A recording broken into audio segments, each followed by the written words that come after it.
Apreciadas y apreciados estudiantes, nos introducimos en una nueva temática de nuestro curso de misionología. Aquí lo que queremos profundizar es sobre el desarrollo histórico de la misionología como disciplina teológica, porque la misión pues siempre ha existido, desde luego. Ya lo vimos en los fundamentos bíblicos, como pues justamente la primera comunidad cristiana es misionera y por eso pues hasta el día de hoy podemos hablar de la misión. Pero ya como una reflexión de esa praxis de vida, entonces ya eso es la teología, reflexionar sobre esa experiencia de fe. Entonces lo que nos preguntamos es, ¿hace cuánto existe el tratado de misionología? ¿Cuándo surge? ¿Cómo surge? Etcétera. Podemos decir que la misionología como ciencia realmente es de finales del siglo XIX, o sea, pues prácticamente un siglo, todo el siglo XX. ¿Quién inicia esta misionología como disciplina? En realidad son los hermanos protestantes. Un protestante, Gustavo Warneck, de 1834 a 1910, es que él vive, y él es el que inicia pues esta reflexión sobre la misión. Pero justamente ese inicio por parte de los hermanos protestantes da pie a que también dentro de los católicos empiece a surgir esta inquietud por reflexionar sobre esta dimensión de la misionología, y entonces podemos hablar de un alemán, José Schmirling.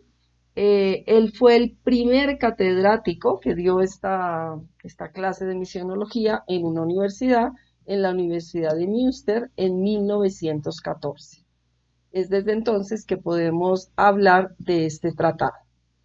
Voy a explicar como tres grandes momentos. Primero, del siglo XVI al siglo XVII, pues cómo se vive la misión, cuál es la concepción que hay detrás. Luego vamos a ver en el siglo XIX, donde ya hay una reflexión escrita, si lo queremos decir así, por lo que acabé de decir, pero con toda la ambivalencia que todavía supone ese siglo respecto a la historia de la teología. Creo que como los he repetido muchas veces, Vaticano II va a hacer un cambio fundamental en la manera de hacer teología. Entonces, toda la teología antes de Vaticano II, pues tiene unos presupuestos, tiene un horizonte y tiene unos resultados.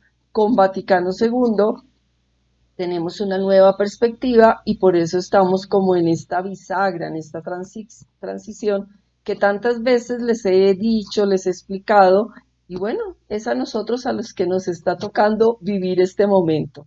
Ya les tocó vivir en el siglo XIII, en el siglo XV, diferente, y en la primera comunidad cristiana, diferentes transiciones. La primera comunidad cristiana se enfrenta al mundo griego, ya es la primera transición, los padres de la iglesia tienen que vaciar la experiencia de fe en un lenguaje, en el griego, en una mentalidad occidental, y hoy a nosotros nos toca pasar de lo que la iglesia se había constituido en los últimos siglos a este nuevo paradigma de Vaticano II. Entonces, el tercer punto, ya vamos a ver como unas escuelas específicas a inicios del siglo XX, ya una reflexión elaborada, pero miren que también esto creo que lo he dicho tantas veces, cuando hablamos de teología, casi deberíamos hablar de teologías, porque no hay una única teología, sino son diferentes corrientes. Lo mismo podemos hablar de misionología, no hay una única misionología, sino diferentes corrientes de reflexión teológica y de praxis, por supuesto. Y entonces, pues lo que hay que hacer es conocer como esos diferentes puntos de vista y estas corrientes y seguir elaborando, seguir haciendo síntesis, buscando cuál puede ser la más apropiada para cada momento presente. Entonces vamos a intentar estar como ver estos tres puntos que les digo. Vamos a partir del siglo XVI, siglo XVII, primer punto, siglo XVI, siglo XVII. Son los inicios de la Edad Moderna. Es el momento pues de la conquista de América, el mundo se amplía, imagínense ustedes solo el viejo mundo y de repente descubren otro continente y pues entonces la visión les cambia radicalmente el mundo. Casi es lo que nos está pasando ahora con el coronavirus, ¿no? Ahora es al contrario. teníamos esa visión global del mundo, la seguimos teniendo porque gracias a estos medios de internet estamos enterados de lo que pasa en absolutamente todas las partes, pero ahora estamos confinados en nuestras casas. Bueno, estas son las cosas de la vida que tenemos que asumir y que tenemos que vivir. En ese momento, pues ante esa realidad, entonces, ¿cómo se empieza a vivir la misión? Pues lógicamente, como esa ida a esos lugares tan lejanos, y entonces se habla de las misiones extranjeras. Es como el concepto que se va a acuñar para hablar de esta realidad de la misión. Hasta entonces la iglesia pues se había referido a esto de llevar el evangelio a gente que no lo conocía, se había referido diciéndolo con estos términos: iluminación de los gentiles, procurar la salvación de los gentiles, dilatar la iglesia por todo el orbe, es la predicación apostólica, el promulgar el evangelio, etcétera. Pero en el horizonte de esas nuevas circunstancias es entonces cuando la iglesia va a acuñar ese nuevo nombre de misiones, que antes solo era como esa misión de la iglesia, que era convertir a los gentiles, pero no con esa cantidad de población que se percibe a partir de la conquista de América. Entonces ahí es cuando se empieza a hablar de misiones.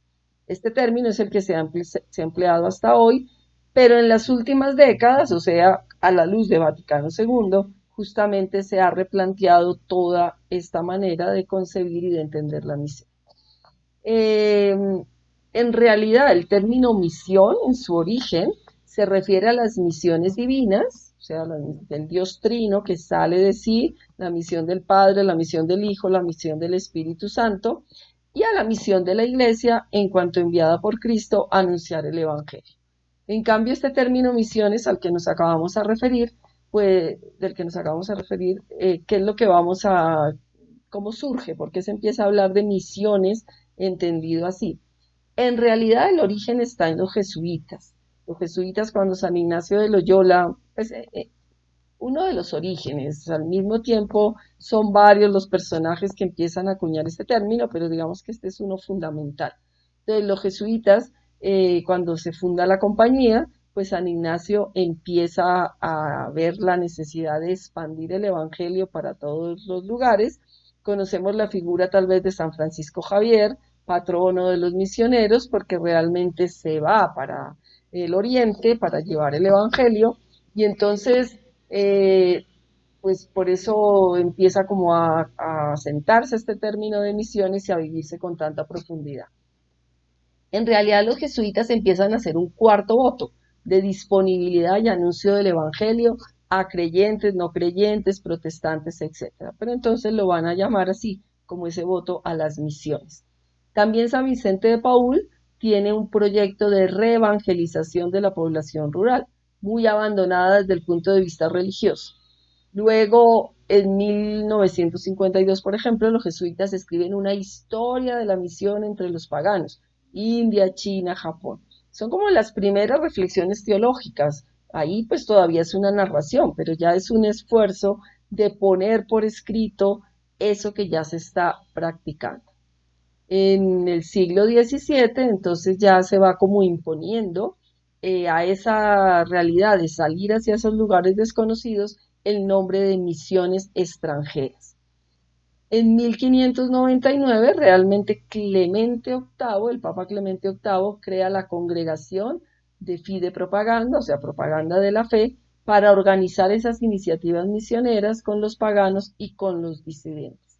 Pero luego, pues, disuelve esa congregación. En 1604 se crea un secretariado general de misiones, y en 1622 ahí se llama Propaganda Fide, que en realidad es lo que existe hasta ahora, la Congregación para la Evangelización de los Pueblos, para la propagación de la fe. El término misiones entonces se va a referir a la evangelización de los no creyentes, pero en ese momento todavía no hay indicios de creer en un ecumenismo o en un diálogo interreligioso. ¿Cuál es la concepción que se va a tener detrás? ¿Cuál es la teología de la misión que se va a vivir en esos siglos? Y que de alguna manera es lo que luego se va a empezar a enseñar ya cuando se forme como disciplina y se enseñe en una universidad. La teología de la misión que se vive en esos momentos es una visión negativa sobre la situación salvífica de los no cristianos. O sea, realmente todo el que no conoce a Cristo y no conoce a la iglesia está condenado. Y una eclesiología que se identifica como la única puerta para la salvación. Miren que estamos hablando del siglo XVI, del siglo XVII, y esto que estoy diciendo, que son las características de la teología de la misión en esa época, casi que podríamos decir que son las características de la teología de la misión de esta época en algunos contextos. Todavía para algunos la evangelización es ir a convertir a los otros porque no se van a salvar y todavía nos creemos dueños absolutos de la salvación. Entonces, quien no conozca la Iglesia Católica y quien no se bautice y se convierta al catolicismo, está, pues, no se va a salvar.